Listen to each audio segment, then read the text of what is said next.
गाउँ गइसक्नु छैन, ध्रुवे देखिस् भनेर भिडियोहरू हालिरहेको छ। गाडी एकचोटि रियल गाडी लगेर मेरो भोजपुरको माथि सिलिचुङदेखि तल हसनपुरसम्म स्पिडमा झार्नु भए म हेर्न चाहन्थेँ कस्तो पार कुद्ने हुन्थ्यो। किनभने मान्छे आज पनि त्यहाँ भाँसिरहेको छ।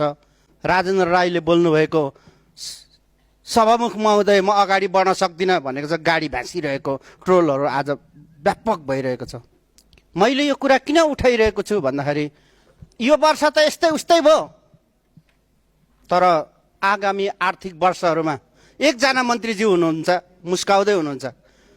तपाईँको मुस्कान त्यहाँको तपाईँ जस्तै महिलाको बिरामी अवस्थामा भएको भावनासँग मुस्कान अर्को आर्थिक वर्षहरूदेखि होस्।